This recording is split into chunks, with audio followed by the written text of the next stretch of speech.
Hello, I'm Rex Fasterfield and I'd like to welcome you to a video about my Quilcom SIM-HANDBELLS.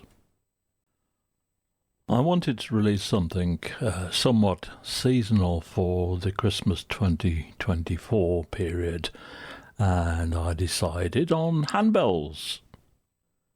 It turned out a bit more tricky than I'd envisaged due to the way handbells are played. But I got something reasonable in the end, I think. So first of all, I'll tell you all about the Timbre panel, which is where we can edit the sound of the bells. First of all, we have the ring modulation strip, and this ring modulation is per partial of the body of the sound rather than on the whole mix. The ratio sets the ratio of the ring modulator to the frequency of each parcel, and that goes up in integer steps. The Humana I've named after Fox Humana, which gives a nice sort of undulation to the sound, and then the amount sets the level. So I'll demonstrate that now. I'll turn the amount up so that you can hear it better.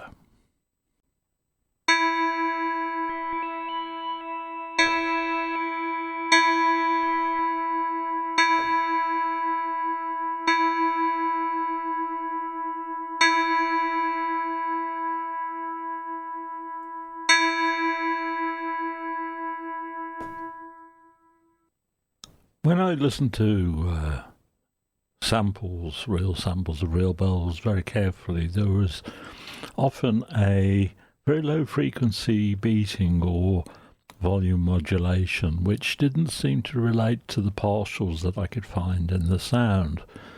So the beating column simulates that effect, which I'll demonstrate now.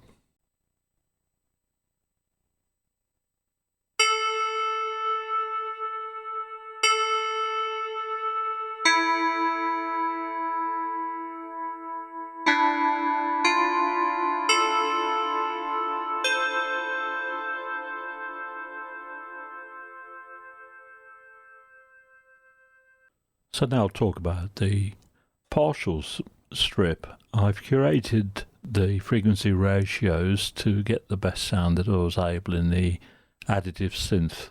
There's no control of those, but you have a group for the high frequency partials, the low frequency partials, and the fundamental. Now the fundamental on a handbell is actually quite low relative to the second harmonic. So that makes quite a big difference on the sound quality. I'll demonstrate this now.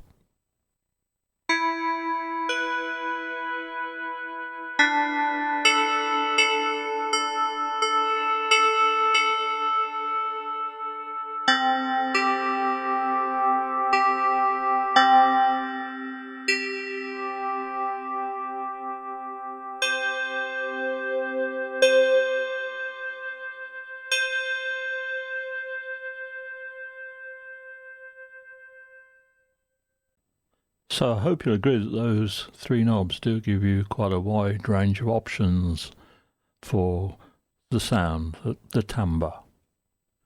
The strike column here controls a separate element of the synthesizer that describes the sound of the bell when it's initially struck.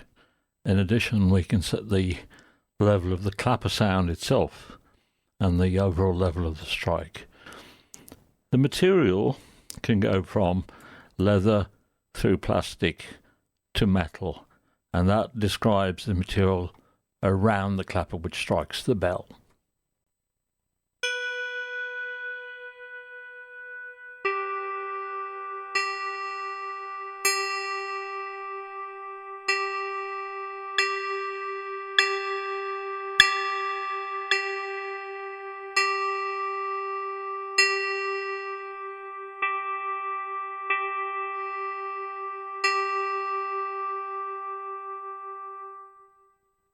So now I'll go on to talk about the system panel, which controls the behaviour of the bell.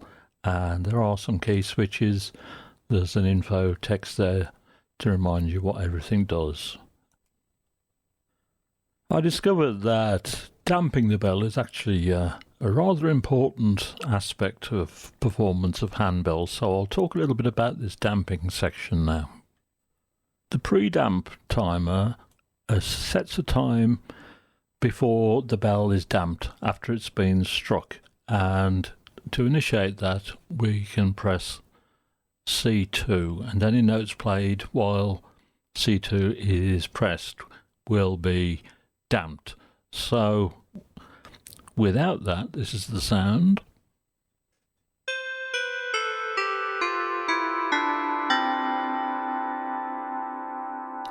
And you can hear all the bells chiming together, which works quite well for an octave, but not for some pieces of music. So I'll play the same thing again. Let's set a damping time of about 600 milliseconds, and I'll play the same thing again with the pre-damping on.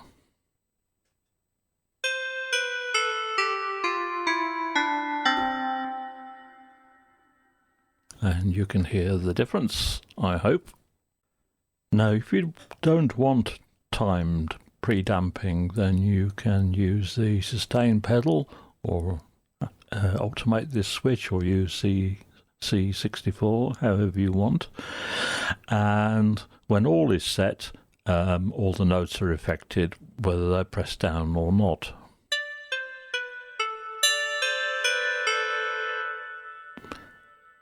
If you change to polyphonic, then you have a polyphonic effect, and only the notes held down will be affected and the other ones sounding won't.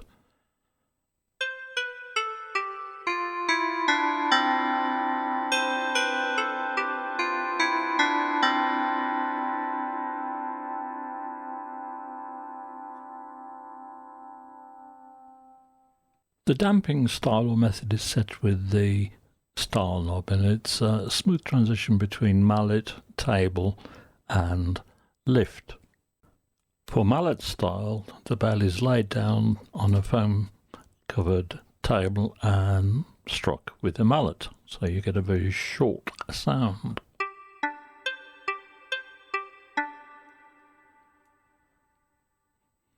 The table is, after striking it, the bell is placed on the table to damp it, or on the player's shoulder.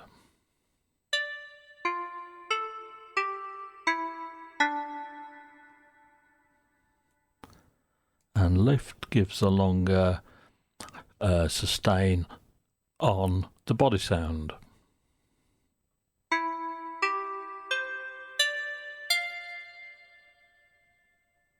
Shake happens when the handbell music instructs the player to shake the bell, and that's introduced with key switch E2, and it will carry on sounding until the pressed note is released, and this is polyphonic, so when you press E2 and then play, the handbell will shake.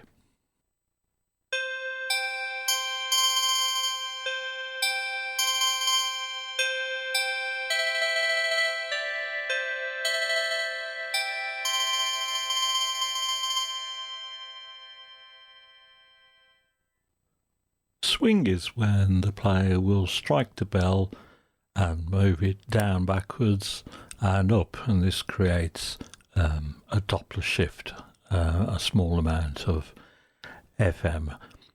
So the single swing, or sometimes called a tower swing, is one swing, or we can have vibrato, in which the bells are rotated at a rate set by the duration knob. So I'll demonstrate that now. It's quite a subtle effect, so listen carefully. So this is a single swing. First of all, without the swing.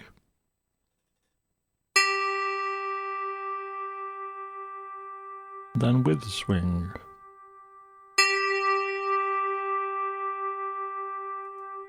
And then on vibrato. Without. with transposes the notes and semitone steps, and fine is a fine tuner. With the octave switch, if you want the low notes to sound, you can go down an octave.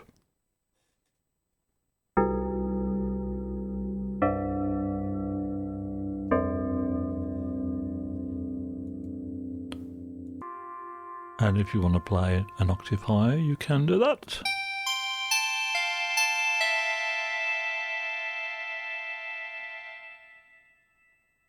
The bells are panned across the stereo field based on their pitch.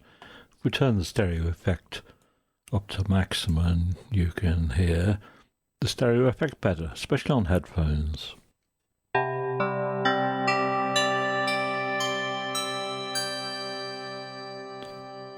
That is low on the left, which is what you would hear if you're playing the bells, but if you're in the audience, the low will be on the right.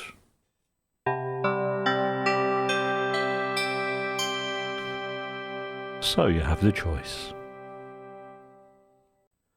So those are the basics of the SIM-HANDBELLS. Now there's a lot of extra stuff that I haven't told you, which is in the user guide, so you might find that useful to read through.